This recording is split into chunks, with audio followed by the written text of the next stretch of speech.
Hello doctors. तो आज हमारा ब्लड ग्रुप का लेक्चर नंबर 2 है। इससे पहले लेक्चर नंबर 1 में हमने डिस्कस किया था एबीओ ब्लड ग्रुप सिस्टम क्या होता है और जो एबीओ ब्लड ग्रुप सिस्टम में हमारे जो एंटीजन होते हैं, ए एंटीजन, बी एंटीजन, ठीक है, इनका फॉर्मेशन कैसे होता है, कैसे ए एंटीजन का फॉर्मेशन होता है, कैसे बी एंटीजन का फॉर्मेशन होता है, हम कैसे रिकॉग्नाइज करते हैं ब्लड ग्रुप को, ठीक है। तो ये सब कुछ हमने पहले लेक्चर में डिस्कस कर रखा है। अगर आपने वो नहीं देखा है तो आप उसको देखने के बाद इस पे कंटिन्यू कीजिएगा, ठीक है। देखिए, ये वाला जो लेक्चर है बहुत स्पेशल है। उसका रीजन ये है कि इस लेक्चर में हम आपको कुछ इंपॉर्टेंट सवालों के जवाब देने वाले हैं। वो सवाल ऐसे हैं जैसे कि मान लीजिए कि जो आपका ब्लड ग्रुप ए होता है, आपका जो ब्लड ग्रुप ए होता है उसके पास ए एंटीबॉडी नहीं होती है। तो क्यों नहीं होती है, इसका जवाब हम देंगे। और आपका जो ए ब्लड ग्रुप होता है उसके पास बी एंटीबॉडी होती है, तो उसके पास बी एंटीबॉडी क्यों होती है, इसका भी जवाब हम इस लेक्चर में देने वाले हैं। या फिर हम अगर बी ब्लड ग्रुप को लेकर बात करें तो जो बी ब्लड ग्रुप होता है उसके पास बी एंटीबॉडी नहीं होती। जो आपका बी ब्लड ग्रुप होता है इसके पास बी एंटीबॉडी नहीं होती, ए एंटीबॉडी होती है। तो ऐसा क्यों होता है, इन सारे सवालों के जवाब आपको इस लेक्चर में मिलेंगे। और इस लेक्चर के दौरान अगर आपको कहीं कोई डाउट आए तो आप कमेंट सेक्शन में ड्रॉप कीजिएगा। चलिए स्टार्ट करते हैं आज का अपना टॉपिक, एंटीबॉडीज इन एबीओ ब्लड ग्रुप सिस्टम। तो जो हमारा एबीओ ब्लड ग्रुप सिस्टम है उसमें कौन कौन सी एंटीबॉडीज पाई जाती हैं वो हम देखते हैं। तो आपको पता है, जैसे मान लीजिए 4 ब्लड ग्रुप है हमारे पास, ए, बी, ए बी और ओ। अच्छा, किसी को ए ब्लड ग्रुप कब कहते हैं? तो ए ब्लड ग्रुप तब कहते हैं जब किसी पर्सन की आरबीसी के ऊपर, किसी भी पर्सन की आरबीसी के ऊपर, ये मान लीजिए पर्सन है और इसकी ये आरबीसी है, और इस आरबीसी के ऊपर अगर ए एंटीजन पाया जाएगा तो हम इसको क्या कहेंगे, ए ब्लड ग्रुप कहेंगे। तो जो ए ब्लड ग्रुप वाला इंसान होता है उसके अंदर एंटीजन कौन सा होता है, ए, और एंटीबॉडी कौन सी होती है, बी। तो इसके अंदर एंटीबॉडी कौन सी पाई जाती है, बी एंटीबॉडी पाई जाती है। अब इसके पास बी एंटीबॉडी क्यों पाई जा रही है, इसके पास ए नहीं पाई जाती, क्यों नहीं पाई जाती, ठीक है। ये सब हम आगे इन सारे सवालों का जवाब देंगे। उसी तरह से अगर हम सिमिलरली बात करें तो जो आपका बी ब्लड ग्रुप होता है उसके अंदर एंटीजन होता है बी, यानी कि जो पर्सन जिसका ब्लड ग्रुप बी होगा उसकी आरबीसी के ऊपर कौन सा एंटीजन होगा, बी एंटीजन होगा। कौन सा एंटीजन होगा, बी एंटीजन होगा। और इसके प्लाज्मा में जो एंटीबॉडी होगी वो कौन सी होगी, ए एंटीबॉडी होगी। कौन सी एंटीबॉडी होगी, ए एंटीबॉडी होगी। सिमिलरली यहां भी वही सवाल उठता है कि जो बी ब्लड ग्रुप वाला इंसान है इसके पास बी एंटीबॉडी नहीं है लेकिन ए एंटीबॉडी है। इसका भी सवाल, इस सवाल का भी जवाब हम आगे क्लियर करने वाले हैं। सिमिलरली अगर किसी पर्सन का ब्लड ग्रुप ए बी है तो यानी क्या होगा, इस पर्सन की जो आरबीसी होगी, इस पर्सन की जो आरबीसी होगी उसमें दोनों एंटीजन होंगे, ए एंटीजन भी होगा, बी एंटीजन भी होगा, इसलिए इसका नाम क्या हो गया, ए बी ब्लड ग्रुप हो गया। बात समझ में आ गई। अगर हम इसकी प्लाज्मा में देखें तो इसके प्लाज्मा में कोई भी एंटीबॉडी नहीं होती है, कोई भी एंटीबॉडी नहीं होती है। क्यों नहीं होती है, सारे सवालों के जवाब आगे देंगे, ठीक है। अच्छा, नेक्स्ट ब्लड ग्रुप क्या है, ओ। ओ ब्लड ग्रुप वाला जो इंसान होता है इसकी जो आरबीसी होगी उस पर कोई एंटीजन नहीं होगा। कोई एंटीजन कहने का मतलब है ना तो ए एंटीजन होगा ना ही बी एंटीजन होगा। ए और बी एंटीजन की यहां पे एक एंटीजन होता है जिसको हम बोलते हैं एच एंटीजन। एच एंटीजन क्या होता है बहुत डिटेल में लेक्चर नंबर 1 में डिस्कस कर चुके हैं, ठीक है। आप लेक्चर नंबर 1 को देखने के बाद तब इस पे कंटिन्यू करें, ठीक है। इसके पास जो ब्लड ग्रुप ओ होता है वाला इंसान होता है, इसके पास दोनों में से कोई एंटीजन नहीं होता, ना ए एंटीजन होता है ना बी एंटीजन होता है। इसकी आरबीसी पे जो एंटीजन होता है वो एच एंटीजन होता है, और इसके प्लाज्मा में जो एंटीबॉडी होती है वो दोनों एंटीबॉडी पाई जाती है, ए और बी। ऐसा क्यों होता है, इन सारे सवालों के जवाब अब हम स्टार्ट करने वाले हैं, ठीक है। तो हमारे जो 2 मेन सवाल थे इस लेक्चर के उन पे आते हैं।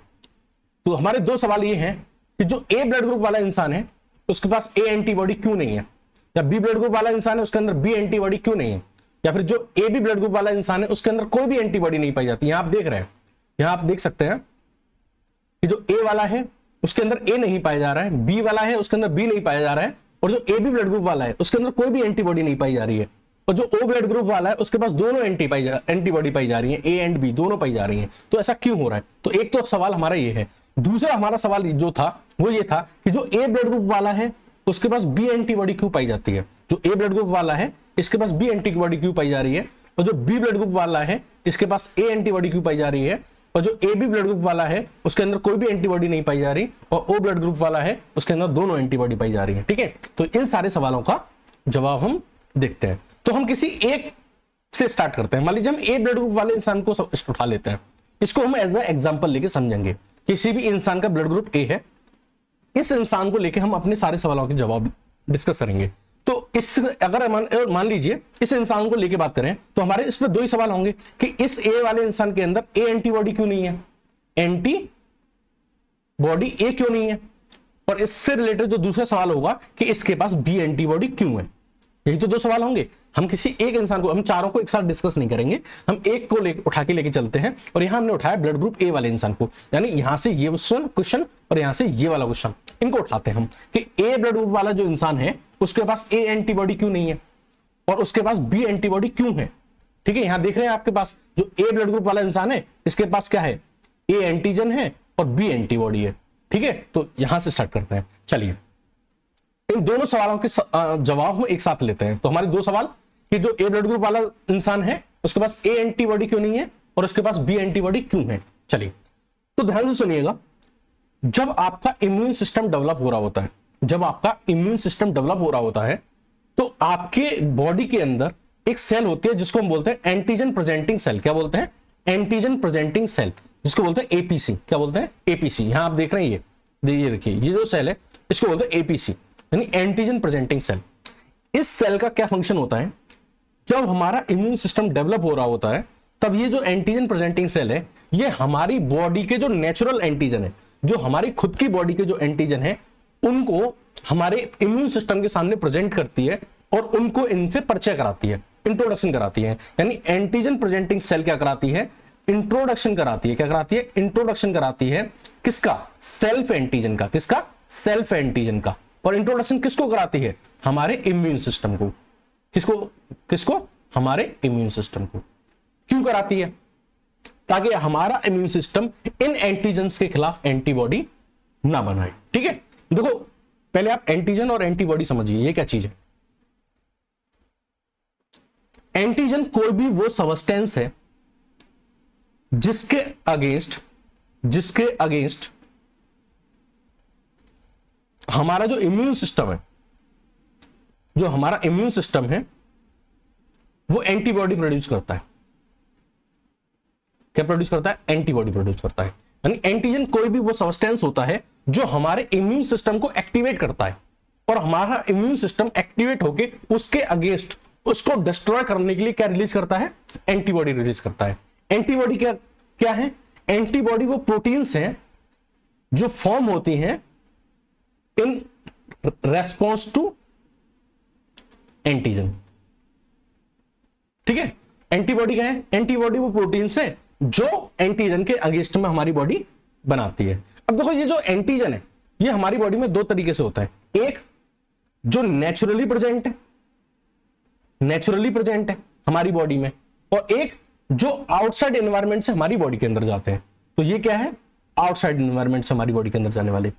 तो जो नेचुरली हमारी बॉडी के अंदर प्रेजेंट है इनको हम कहते हैं सेल्फ एंटीजन। क्या बोलते हैं, सेल्फ एंटीजन।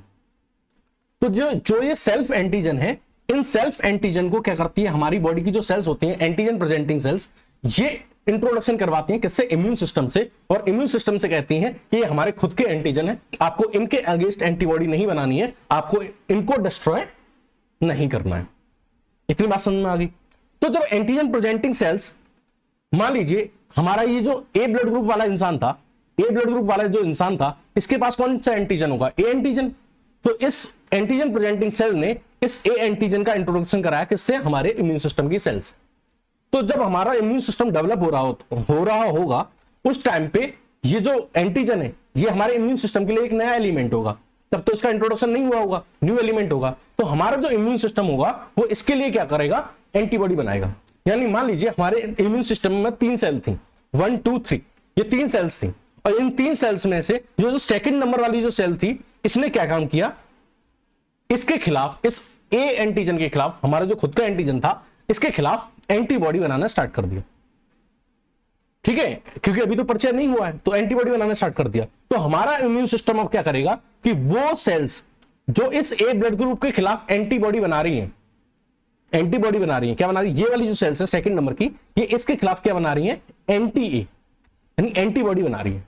तो हमारा इम्यून सिस्टम इन सेल्स को क्या कर देगा, डिस्ट्रॉय कर देगा। क्या कर देगा, डिस्ट्रॉय कर देगा। और जब इसको डिस्ट्रॉय कर देगा तो हमारी बॉडी में कभी भी एंटी ए का फॉर्मेशन नहीं होगा। यानी जो ब्लड ग्रुप ए वाला इंसान होगा इसके अंदर कभी भी एंटी ए का फॉर्मेशन नहीं होगा। समझ में आ गया आपको कि क्यों ब्लड ग्रुप ए वाले इंसान के अंदर कभी भी ए नहीं बनेगा, और सिमिलरली बी वाले के अंदर कभी बी नहीं बनेगा। एंटीबॉडी बी नहीं बनेगा। बात समझ में आ गई?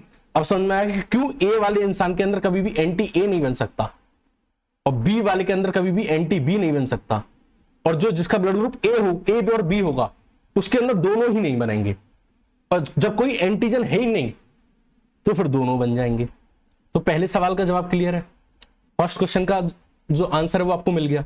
क्योंकि जब इम्यून सिस्टम डेवलप हो रहा होता है तो उसके अगेंस्ट बनाने जो भी सेल्स एंटीबॉडी बनाती हैं उनको उसी वक्त डिस्ट्रॉय कर दिया जाता है। और एक सिंपल सी बात आप ये भी समझ सकते हैं, कभी भी आप नहीं चाहेंगे कि आपका जो डिस्ट्रॉयर है वो हमेशा आपके घर में ही पले। मान लीजिए अगर आपकी बॉडी में ए एंटीजन है तो आप कभी चाहेंगे कि मुझे मारने वाला मेरे घर में ही पैदा हो, तो हमारी बॉडी कभी भी एंटी ए प्रोड्यूस नहीं करेगी। क्योंकि अगर एंटी ए प्रोड्यूस हो गया तो ये एंटी ए क्या करेगा, इस ए को डिस्ट्रॉय कर देगा। बात समझ में आ रही है? तो हम खुद के किलर को अपने घर में नहीं रखेंगे, इसलिए कभी भी एंटी ए एंटी बी का फॉर्मेशन ए ब्लड ग्रुप के अंदर एंटी ए का फॉर्मेशन नहीं होगा और बी ब्लड ग्रुप के अंदर एंटी बी का फॉर्मेशन नहीं होगा। तो ये था हमारे पहले सवाल का जवाब। ठीक है, अब दूसरे सवाल के जवाब पे आते हैं कि चलो ये तो समझ में आ गया कि जो ए ब्लड ग्रुप वाला इंसान होगा, चलो ये तो समझ में आ गया कि जो ए ब्लड ग्रुप वाला इंसान होगा उसके अंदर ए एंटीजन नहीं होगा, उसके अंदर एंटी ए नहीं होगा। तो एक सवाल आता है कि इसके अंदर एंटी बी कहां से आया, एंटी बी कहां से आया? तो ध्यान से सुनिएगा, जब बच्चा मदर के यूट्रस में होता है, जब बच्चा मदर के यूट्रस में होता है तब उसके अंदर एंटीजन्स काफी होता है। जब बच्चा मदर के यूट्रस में होता है बर्थ से पहले, उसके अंदर अबंडेंट अमाउंट में एंटीजन होते हैं, और ये होते हैं सेल्फ एंटीजन। कौन से होते हैं? सेल्फ एंटीजन, जो हमारी खुद की बॉडी के एंटीजन। बट इसके अंदर सेल्फ एंटीबॉडी नहीं होती, self but not self antibody. इसके पास खुद की एंटीबॉडी नहीं होती।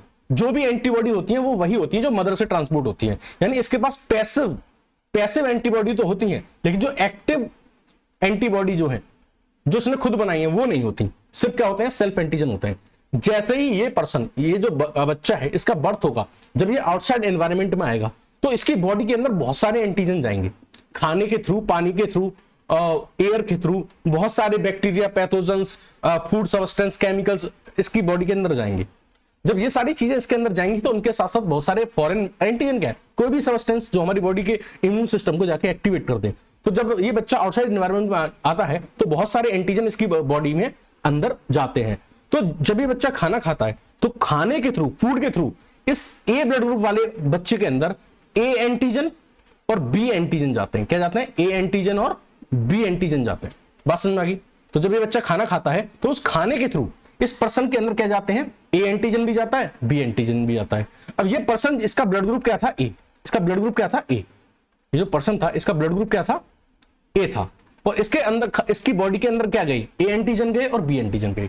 अब आपको पता है कि अगर इसका ब्लड ग्रुप ए है तो इसके अंदर ए, अगर इसका ब्लड ग्रुप ए है तो इसके अंदर एंटी ए बनाने की क्षमता नहीं है। ये एंटी ए नहीं बना सकता, क्योंकि एंटी ए बनाने की जो कैपेसिटी थी, वो सेल्स जो एंटी ए बनाती थी उनको तो यहीं डिस्ट्रॉय कर दिया गया था। तो जब इसकी बॉडी में ब्लड ग्रुप ए वाला जो इंसान है, इसकी बॉडी में अगर ए एंटीजन बी एंटीजन जाते हैं तो ये इस ए एंटीजन के खिलाफ एंटी ए नहीं बना सकता, इस एंटीजन के खिलाफ एंटीबॉडी नहीं बना सकता, क्योंकि वो कैपेसिटी यहीं खत्म कर दी गई थी इम्यून सिस्टम के डेवलपमेंट के साथ।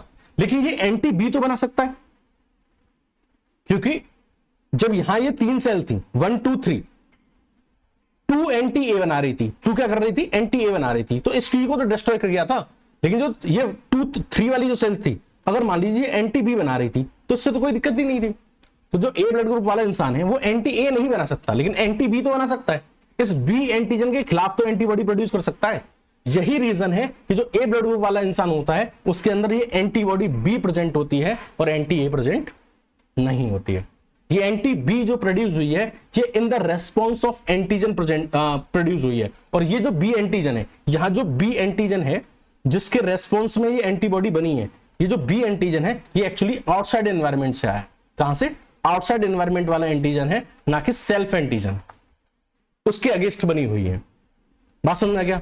अब आपको यह समझ में आ गया होगा कि जो ए वाला जो इंसान होता है ब्लड ग्रुप का, जो ब्लड ग्रुप ए वाला जो इंसान है उसके अंदर ए एंटीबॉडी नहीं होती, बी होती है। और उसी तरीके से ब्लड ग्रुप बी वाला जो इंसान है उसके अंदर बी ना होकर ए एंटीबॉडी होगी, और जो ब्लड ग्रुप जिसका ए बी होगा, जिसका ब्लड ग्रुप ए बी होगा, उसके अंदर दोनों ही एंटीबॉडी नहीं पाई जाएंगी, क्योंकि हम नहीं चाहेंगे खुद के किलर को अपने ही घर में रखना। तो ए ब्लड ग्रुप वाला कभी भी इस एंटीबॉडी ए नहीं रखना चाहेगा, ब्लड ग्रुप बी वाला कभी भी एंटीबॉडी बी नहीं रखना चाहेगा। बी एंटीबॉडी का मतलब क्या होगा कि सी पे अटैक करे, ए वाला ए पे अटैक करता है, बी वाला बी पे अटैक करता है, तो खुद को अटैक करने वाला वो क्यों रखेगा? इसी यही रीजन है कि जो ब्लड ग्रुप ए भी होगा वो कभी भी ए और बी को अपने पास नहीं रखेगा। और जो ब्लड ग्रुप ओ है इसके पास तो कोई एंटीजन ही नहीं है, और जब इसके पास कोई एंटीजन ही नहीं है तो ये दोनों एंटीबॉडी रख सकता है। तो अब समझ में आ गया आपको कि why blood group A have antibody B, why blood group B have antibody A, and why blood group A B don't have any antibody, and why blood group O have both antibody A and B. Okay, दोनों सवालों के जवाब मिल गए। चलिए अब हम इस blood group का रोल समझते हैं किसमें, ब्लड ट्रांसफ्यूजन में। ठीक है, ब्लड ट्रांसफ्यूजन मतलब ब्लड ट्रांसफर, कि जब हम किसी भी पर्सन में ब्लड ट्रांसफर करते हैं तो हमें इस एबीओ ब्लड ग्रुप से क्या फायदा मिलता है। तो जब कभी भी हम ब्लड ट्रांसफ्यूजन करते हैं या ब्लड ट्रांसफर करते हैं तो ऐसा नहीं होता है कि हम किसी का भी ब्लड किसी को भी चढ़ा देंगे। ठीक है, हमें सिर्फ कंपेटेबल ब्लड यूज करना होता है। और कंपेटेबल ब्लड का क्या मतलब है वो समझिएगा। कैसे डिफाइन करेंगे कि हाँ ब्लड कंपेटेबल है कि नहीं ट्रांसफर करने के लिए। यानी किसी, मान लीजिए ये कोई पर्सन 1 है और ये कोई पर्सन 2 है। ठीक है, हमें इस पर्सन का ब्लड इसको देना है, तो जो ब्लड देता है वो है डोनर और जो ब्लड लेता है वो है रिसिपिएंट। ठीक है, तो हम कैसे डिफाइन करेंगे कि इस 1 पर्सन से 2 पर्सन में ब्लड ट्रांसफर करना सही रहेगा, कंपेटेबल रहेगा कि नहीं। तो कंपेटेबिलिटी चेक करने के लिए हम 2 टेस्ट यूज करते हैं, जिसमें हम चेक करते हैं कि जो डोनर है और ये क्या है, रिसिपिएंट है। तो जो रिसिपिएंट है पहले हम इसका ब्लड ग्रुप चेक करेंगे। क्या करेंगे? इसका ब्लड ग्रुप चेक करेंगे। जो रिसिपिएंट है हम इसका क्या करेंगे, ब्लड ग्रुप चेक करेंगे। और ब्लड ग्रुप चेक कर रहे हैं, यानी ब्लड ग्रुप चेक करेंगे इसका ब्लड ग्रुप ए है, बी है, ए बी है या फिर ओ है, इसका ब्लड ग्रुप क्या है। ठीक है, तो ये ब्लड ग्रुप चेक करने के मेथड को ही हम बोलते हैं ब्लड मैचिंग या फिर क्या बोलते हैं, ब्लड टाइपिंग, जिसमें हम क्या करते हैं, रिसिपिएंट का ब्लड ग्रुप चेक करते हैं। बात समझ आ गई। अब रिसिपिएंट का ब्लड ग्रुप कैसे चेक किया जाता है, तो उसके लिए एक एक्सपेरिमेंट होता है। ठीक है, उसको हम एक्सपेरिमेंटल फिजियोलॉजी नाम से वीडियो लेक्चर्स डालेंगे, उसमें आपको शो करेंगे। सिंपल सा मतलब समझिए कि हम कैसे चेक करेंगे किसी पर्सन का ब्लड ग्रुप क्या है, तो हम उसकी आरबीसी चेक करेंगे। अगर आरबीसी के पास ए एंटीजन होगा तो ए ब्लड ग्रुप, आरबीसी के पास बी एंटीजन होगा तो बी ब्लड ग्रुप, आरबीसी के पास दोनों एंटीजन होंगे तो ए बी ब्लड ग्रुप, और आरबीसी के पास कोई एंटीजन नहीं होगा तो ओ ब्लड ग्रुप। समझ रहे हो? तो क्या होगा, ओ ब्लड ग्रुप। तो हम क्या करेंगे, जो रिसिपिएंट है उसका ब्लड ग्रुप चेक करेंगे। ठीक है, अब आपने ब्लड रिसिपिएंट का ब्लड ग्रुप चेक कर लिया। दूसरा जो आपका प्रोसीजर रहेगा वो होगा क्रॉस मैचिंग। क्रॉस मैचिंग में हम ये चेक करेंगे कि जो आपकी रिसिपिएंट है, ये जो आपका रिसिपिएंट है, इसकी बॉडी इस डोनर के ब्लड को एक्सेप्ट करेगी या नहीं करेगी। ठीक है, कि जो रिसिपिएंट की बॉडी है वो इस डोनर के ब्लड को एक्सेप्ट करेगी या फिर नहीं करेगी। तो देखो, इसमें यह पता करने के लिए 2 चीजें हम यूज करते हैं। 2 फैक्टर हैं जो हमारी हेल्प करते हैं ये पता करने में, और वो फैक्टर हैं, एक तो डोनर की आरबीसी और रिसिपिएंट का एंटीबॉडी, या फिर आप कह दीजिए एंटी सीरम या फिर एंटीबॉडी कर दीजिए। ये पता करने के लिए कि जो रिसिपिएंट है वो इस डोनर के ब्लड को एक्सेप्ट कर पाएगा कि नहीं। जो रिसिपिएंट है आपका, जो ये रिसिपिएंट है, ये इस डोनर के ब्लड को एक्सेप्ट कर पाएगा कि नहीं। इस बात को पता करने के लिए 2 चीजें पता होनी चाहिए कि जो डोनर है उसकी आरबीसी का नेचर, यानी उसकी आरबीसी में एंटीजन कौन सा है, और जो आपका रिसिपिएंट है उसके प्लाज्मा में एंटीबॉडी कौन सी पड़ रही है। ठीक है, ये 2 चीजें हमें पता होनी चाहिए। इसकी हेल्प से हम कंक्लूड करते हैं कि कोई भी पर्सन ब्लड को रिसीव कर सकता है या नहीं। ठीक है, एक एक्सपेरिमेंट के थ्रू समझते हैं इस चीज को। यहां आप इन दोनों चीज को मार्क कर लीजिएगा, हम एक कंक्लूजन देंगे। ठीक है, अभी आप इतना याद रखिएगा कि कोई भी पर्सन किसी भी ब्लड को रिसीव कर सकता है कि नहीं, ये 2 बात पर डिपेंड करेगा कि जो डोनर है उसकी आरबीसी पे एंटीजन कौन सा है, और जो रिसिपिएंट है उसकी प्लाज्मा में एंटीबॉडी कौन सी है। ठीक है, एंटीबॉडी कौन सी है। ठीक है, आगे चल के हम बताएंगे, हम आपको एक कंक्लूजन देंगे, उसको अभी बता देता हूं, बाद में फिर से रिपीट करेंगे कि जो डोनर की आरबीसी है उसका एंटीजन, जो डोनर की आरबीसी का जो एंटीजन है should not match with recipient antibody. ये कंक्लूजन है हमारा ब्लड ट्रांसफ्यूजन का। कैसे है इसको अभी आगे चल के समझाएंगे। कहने का मतलब क्या है कि जो डोनर है उसका एंटीजन रिसिपिएंट की एंटीबॉडी से मैच नहीं करना चाहिए। कहने का मतलब यह है कि डोनर का अगर एंटीजन ए है तो रिसिपिएंट के पास ए एंटीबॉडी नहीं होनी चाहिए, नहीं होनी चाहिए, क्योंकि अगर ऐसा हो जाएगा तो ये एंटीबॉडी क्या करेगी, इस डोनर के ब्लड को ब्लड को क्या कर देगी, क्लम्प कर देगी, डिस्ट्रॉय कर देगी। एंटीबॉडी का काम ही होता है एंटीजन को डिस्ट्रॉय करना। तो अगर आप पर्सन का ब्लड चढ़ाएंगे, ए वाला ब्लड चढ़ाएंगे और वहां एंटीबॉडी ए प्रेजेंट है, तो वो ए एंटीबॉडी क्या करेगी, इन सारी आरबीसीज को किल कर देगी, क्योंकि एंटीबॉडी का काम ही होता है एंटीजन को किल करना। तो जो एक स्टार पॉइंट है, वो ये है कि जो डोनर का एंटीजन है, जो डोनर की आरबीसी का जो एंटीजन है, वो रिसिपिएंट की एंटीबॉडी के साथ मैच नहीं करना चाहिए। यानी कि अगर डोनर के पास ए एंटीजन है तो रिसिपिएंट के पास ए एंटीबॉडी नहीं होनी चाहिए, नहीं होनी चाहिए। बात समझे? इसे हम एक्सपेरिमेंट से समझते हैं, ऐसा क्यों बोला है हमने, ठीक है, ये ऐसा क्यों बोला है, चलिए समझते हैं। मान लीजिए कोई मिस्टर ए थे, ये कौन थे, मिस्टर ए मतलब इनके पास ब्लड ग्रुप क्या है, इनका ए ब्लड ग्रुप है। अगर ए ब्लड ग्रुप है तो कहना का मतलब ये है कि इनकी जो आरबीसी होगी उस पर क्या होगा, ए एंटीजन होगा, ठीक है, तभी तो इनका क्या है, ब्लड ग्रुप ए है, तभी तो इनका ब्लड ग्रुप क्या है, ए है। और इनकी प्लाज्मा में कौन सी एंटीबॉडी पाई जाएगी, बी एंटीबॉडी पाई जाएगी। बात समझ में आ गई, बी एंटीबॉडी पाई जाएगी। क्यों पाई जाएगी, थोड़ी देर पहले ही समझाया।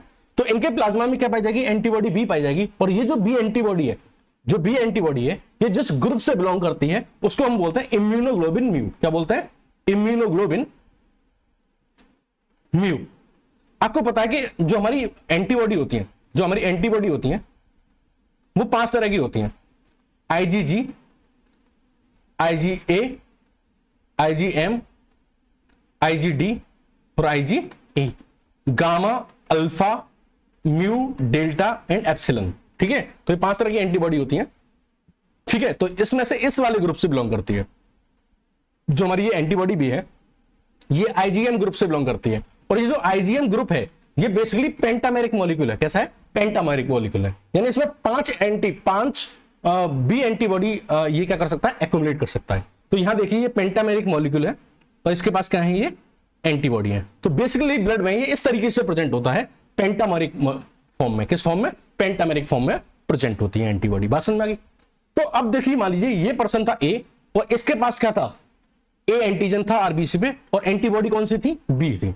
अगर मान लीजिए इस पर्सन को हमने क्या किया, अब इस पर्सन में हमने बी ब्लड चढ़ाया, मान लीजिए हमने एक्सपेरिमेंट कर रहे हैं और हमने इस पर्सन को क्या दिया, बी ब्लड ग्रुप दिया। तो जब आप इस पर्सन को बी ब्लड ग्रुप देंगे, तो मान लीजिए बी ब्लड ग्रुप अगर आप देंगे तो बी ब्लड ग्रुप का मतलब ये है कि उस पर्सन के आरबीसी पे क्या कौन सी एंटीबॉडी एंटीजन होगा, बी एंटीजन। यानी जो बी ब्लड ग्रुप वाला इंसान है, बी ब्लड ग्रुप वाला जो इंसान है उसकी आरबीसी पे बी एंटीजन होगा और उसके प्लाज्मा में क्या होगा, ए एंटीबॉडी होगी। यही तो होगा। अब जैसे ये ब्लड इस इंसान के पास इसको दिया जाएगा तो होगा क्या कि ये जो एंटीजन है, ये यहां पे क्या है, आरबीसी के ऊपर बी एंटीजन है और यहां प्लाज्मा में क्या है, बी एंटीबॉडी। ये क्या है, बी एंटीबॉडी और ये क्या है, बी एंटीजन। यानी ये आरबीसी है और आरबीसी के पास है बी एंटीजन और प्लाज्मा में है बी एंटीबॉडी। तो ये जो बी एंटीबॉडी होंगी ये इस एंटीजन पे अटैक कर देंगे और जो ब्लड आपको चढ़ाया गया है उसमें जितनी भी आरबीसी हैं उनको ये एंटीबॉडी डिस्ट्रॉय कर देंगे। तो क्या फायदा हुआ उस ब्लड को चढ़ाने का जब उसको डिस्ट्रॉय कर दिया जा रहा है। तो बात समझ में आ गई। जैसे आपने बी ब्लड ग्रुप चढ़ाया, बी ब्लड ग्रुप में क्या था, बी एंटीजन, और बी एंटीजन था तो यहां प्लाज्मा में बी एंटीबॉडी प्रेजेंट थी और इस बी एंटीबॉडी ने इस बी एंटीजन वाली जितनी भी आरबीसी थी सबको डिस्ट्रॉय कर दिया, ठीक है। अगर आपने रूल फॉलो किया होता तो ऐसा ना होता। हमने रूल क्या बताया था कि जो डोनर की आरबीसी का एंटीजन है, तो देखो यहां डोनर की आरबीसी का एंटीजन क्या है, बी, और रिसिपिएंट के अंदर एंटीबॉडी क्या है, बी, दोनों मैच कर गए, इसलिए ये ब्लड क्या हो गया, क्लम्प हो गया।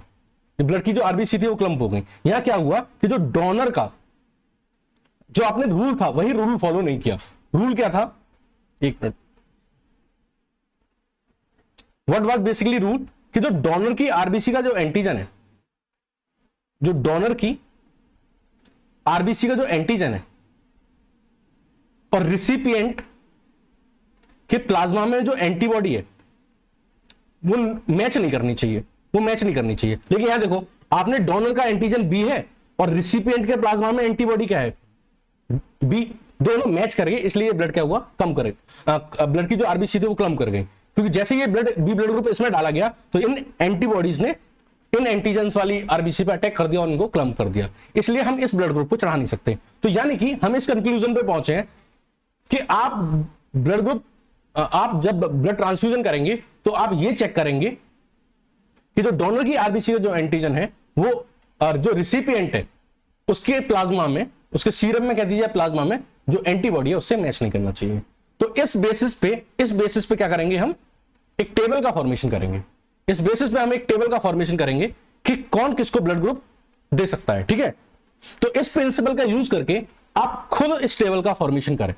एक बार आप वीडियो को पॉज करके खुद इस टेबल का फॉर्मेशन करें और फिर जब मैं समझाऊंगा आप उसको देखें। तो चलिए, आपने अगर बना ली हो टेबल तो हम इसको डिफाइन करते हैं। अगर मान लीजिए किसी पर्सन का ब्लड ग्रुप ए है तो उसके अंदर एंटीजन क्या होगा, ए होगा, ठीक है, और उसके प्लाज्मा में जो एंटीबॉडी होगी क्या होगी, वो बी होगी। ये बात हम पहले डिस्क्राइब कर चुके हैं। अब ये किससे ब्लड रिसीव कर सकता है, रिसीव कर सकता है यानी कि क्या है, रिसिपिएंट है ये, और रिसिपिएंट का क्या देखते हैं हम, एंटीबॉडी। तो इसके पास एंटीबॉडी क्या है, बी, ठीक है। अब इसको कोई डोनेट करेगा तो वो डोनर होगा, वो डोनर होगा। तो हमारी शर्त क्या थी कि डोनर की आरबीसी का एंटीजन और रिसिपिएंट की एंटीबॉडी मैच नहीं करनी चाहिए। यानी कि अगर रिसिपिएंट की बॉडी में बी एंटीबॉडी है, रिसिपिएंट के ब्लड में क्या है, बी एंटीबॉडी है, तो डोनर के में बी एंटीजन नहीं होना चाहिए।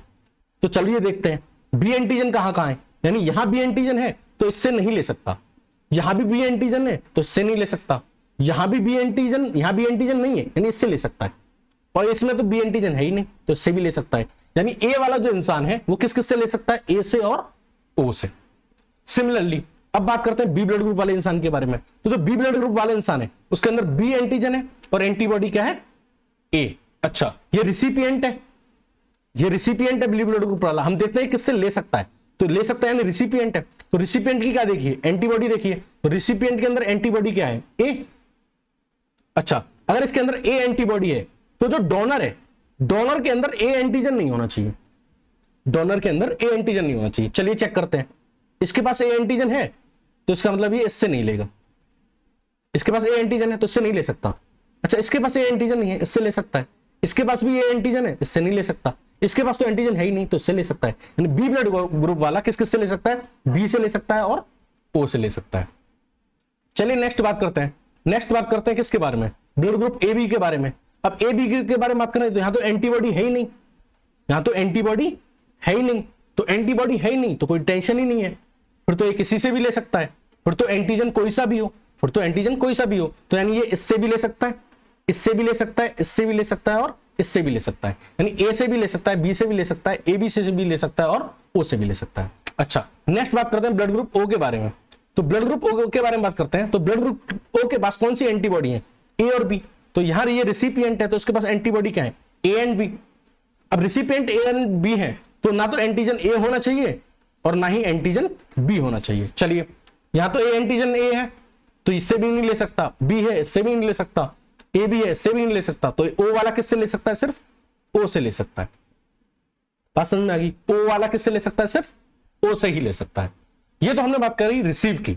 अब डोनेट की बात करते हैं, ये किस किस को डोनेट कर सकते हैं, ठीक है। चलिए डोनेशन पे आते हैं। अब डोनेट कर रहा है, ठीक है, डोनर है। अब क्या है, ये डोनर है। अगर डोनर है तो डोनर की हम क्या देखेंगे, आरबीसी का एंटीजन, तो जो रिसिपिएंट होगा उसके क्या देखेंगे, एंटीबॉडी। ओके, तो अगर ये डोनर है, अगर ए ब्लड ग्रुप वाला डोनर है तो ये किसको डोनेट कर सकता है, तो डोनर के पास क्या है, एंटीजन ए है। अब डोनर का एंटीजन ए है तो ये उसी को दे सकता है जिसके पास ए एंटीबॉडी ना हो, ए एंटीबॉडी ना हो, ठीक है। चलिए यहां देखिए, यहां क्या है, एंटीबॉडी बी है तो दे सकता है। अच्छा, यहां एंटीबॉडी ए है, नहीं दे सकता। यहां तो एंटीबॉडी है ही नहीं तो दे सकता है, और यहां एंटीबॉडी क्या है, प्रेजेंट है, ये ए नहीं होनी चाहिए थी ना, ए प्रेजेंट है, यानी इसको नहीं दे सकता। यानी ए वाला किसको दे सकता है, या तो ए को दे सकता है या फिर ए बी को दे सकता है। तो ये किसको डोनेट कर सकता है, ए एंड ए बी को, ठीक है। चलिए नेक्स्ट समझते हैं, बी वाला। बी वाला क्या है, डोनर है। अगर बी वाला डोनर है तो इसके हम एंटीजन देखेंगे। एंटीजन क्या है, बी, यानी उसको दे सकता है जिसके पास एंटीबॉडी बी ना हो।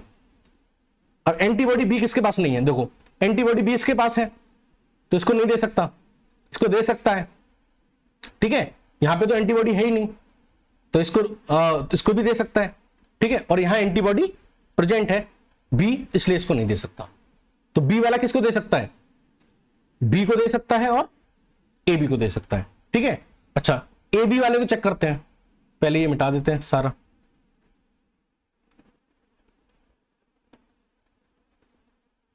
ठीक है। अब ए बी वाले को चेक करते हैं। अब जो ए बी वाला है, जो ए बी वाला है अगर ये डोनर है तो हम इसके एंटीजन चेक करेंगे, इसके पास दोनों एंटीजन है, ठीक है। जो रिसिपिएंट है, अब रिसिपिएंट की क्या देखेंगे, एंटीबॉडी।